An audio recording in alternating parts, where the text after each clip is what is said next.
Civilizations and cultures all around the world, from both the present and the long-distant past, would be familiar with the concept in these spiritual belief systems of a pantheon of negatively tainted gods and their minions who were led by an ultimate diabolical entity.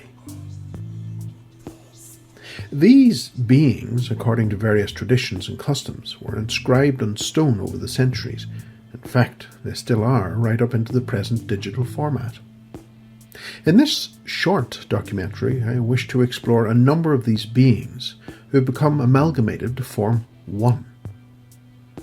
In the West, this apparently formidable entity has caused us to do unspeakable things to each other, and has the uncanny ability to target and exploit our weaknesses and tempt us with the promise of forbidden fruit. However, who or what is truly behind that mask? Who is it that walks the dark halls of our hearts? Could he be known today as Satan? To understand this being, we must pass through the wall of history that formed the basis of Christianity.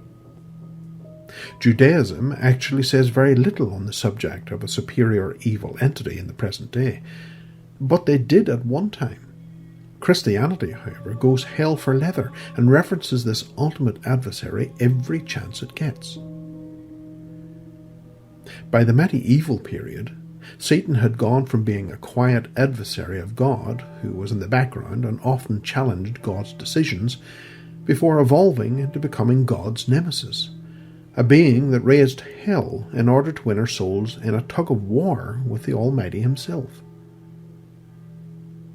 By the early to middle medieval period, Satan had formed into what we know today, due in part to a mixture of influences, which include the stories of old Greek demons and the Arcadian shepherd god Pan, and thrown into the mixing pot were the absolute vivid imaginations of the scribes. One of the founding cornerstones leading to the rebirth of this new adversary was, of course, Pazuzu. The Mesopotamian solution to dealing with these pesky troublemakers was to ward them off with an effigy of an even bigger and meaner evil entity. This never-ending ladder of authority must have been mind-boggling. Pazuzu was known as a demon of the southwestern wind, and depictions of him show large fine teeth, bulging eyes, and bird feet, and unluckily for him, he was also associated with disease, corruption, and disaster, although he wasn't the worst of the demons. Throughout this region of the world, there were other infernal night dwellers that caused all manner of menace. For instance, Lamashtu. This evil goddess was worshipped in Assyria as a lion-headed queen of the underworld. The ball really started rolling with Satan when Ezekiel created the archangels, which in themselves were nothing more than planetary gods of Babylon. By 586 BC, the captured Israelites, used by King Nebuchadnezzar, needed a workforce to repair the great Babylonian Empire. It was here that Ezekiel, in an attempt to form monotheism, downgraded the Babylonian planetary gods to archangels and made them servants of their god. During this time, the scribes were granted access to the great Babylonian libraries, sourcing stories of ancestral record, which included the Great Flood, Adam and Eve, the Great Tower of Babel, which all made it into the book of Genesis once the spin doctors had finished with them. One unholy character, however, was mentioned in Hebrew texts, which were found in the cave system in the 1940s. The hoard became known as the Dead Sea Scrolls. In it, they mention a leader of supreme evil called Mastema. This being was so callous, they must have shook at his very mention, though it seems he wasn't important enough to be added to the works of modern religious teachings.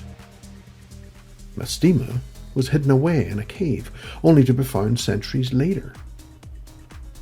I wonder, was it an embarrassing factor in that Mastema, in all his wicked ways, had been granted permission by God to carry out his temptations of man? We find clues of this throughout the ancient texts, that these evil beings were never equal to God but below him. And a point of fact is that God allowed it to happen. I make peace and create evil. Book of Isaiah 45:7. Satan's place in the Old Testament was similar to the arrangement in the House of Commons in England, where the ruling seat of the United Kingdom, where the leader stands and delivers his ideas and plans for the country, but then would have to stand aside to let the House opposition have some of those ideas dissected and broken apart by the lesser leader of the opposing party, who in this case would be Satan, which in Old Hebrew meant accuser.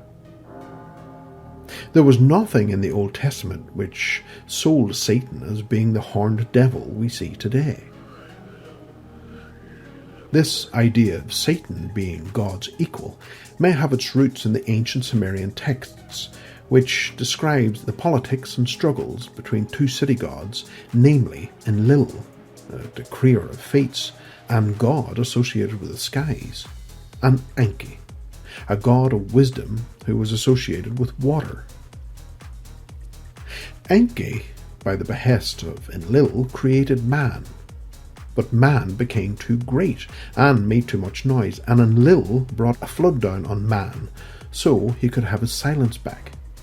However, Enki knew the diabolical plans and gave man wisdom, and man survived the flood, and Enki was punished. This creation story is very similar to the book of Genesis that came thousands of years later, which, as stated, also included the story of the Great Flood. Zoroastrianism is another form of worship that developed in pre-Islamic Iran around 600 BC, and possibly had an influence in Gnosticism, Buddhism, and Christianity, amongst others. It believed in a dualistic form of cosmology, which believed in an equal amount of good and evil, but promoted the idea of the good fight, which we hear about in modern-day Christianity, the never-ending battle between good and evil. These are but some of the influences which have led to the birth of this ultimate being of shock and awe. Yet the being of the Old Testament is by far so foreign to the New Testament, it's amazing they actually made the huge leap and melded the two together. The Christian scribes must have had many long nights and years of meditation to form the links. The New Testament was compiled around 360 AD, whereas the Old Testament was only compiled centuries after the New Testament. However, by using the aspects from the later Latin transcribed Hebrew Bible called the Vulgate, we are able to find the missing pieces to form a greater myth. For instance, if we consider in the Vulgate Isaiah 14, in which it refers to Lucifer as meaning a bearer of light, an earthly king who fell from grace, not someone from outside the realm of this world, but very much part of it.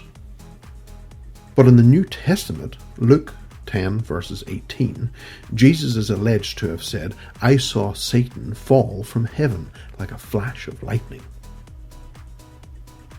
By the 5th century, both of these beings were firmly welded together. I should point out at this stage that there has been a word continuously applied to the modern cohorts of Satan as devils. Even Satan himself has been called a devil. However, this terminology is not quite right, and the devils are indeed in the details. The term originates from the Old English "difol," which means nuisance. Its later association is embroiled with the Greek diablos, which refers to someone who creates slurs or alleges negative claims against someone. Demons, on the other hand, have just as long a lineage as you can read in Deuteronomy 32 verse 17. Moses speaks about the fact that there are places in lonely areas which are held for the Sheddim. These, for the most part, are invisible beings, but can be tracked through history from the Near East right into the modern world. From the use of the word genius, which in Roman terms referred not to wisdom from within, but the whispers of something from outside the body. In other words, if you were good at the arts and did well, they would say you listened to your genius. Today, it would be associated with the whispers from a guardian angel. Same phenomena, different mask. The Roman genius is taken from a different perspective of the same phenomena and is derived from jinai. Jinai is derived from the Islamic jinn, jinn from shidam, and shidam from shiram, a type of hairy demon. Early Greek customs believe in two distinct types of daemon, the hairy pan-type version and the other, those that spoke the law. It was this type that dictated rules to which rulers and kings were instructed to maintain us and keep us in line. Meeting in particular areas of natural power, our leaders would have visited these places of oracle. Offerings would be made and communications would have been established. These demigods are where our attention should truly be fixed, as the ideas of Satan and God are no more than artificial constructs. The true power is possessed by these subversive shadows that find their way into all walks of life and that did and still do interfere in human affairs. By keeping us fixated on the constructs which changed like our modern political leaders do, behind the scenes was another branch that worked very hard at keeping their slimy tracks covered, and more worryingly, still do.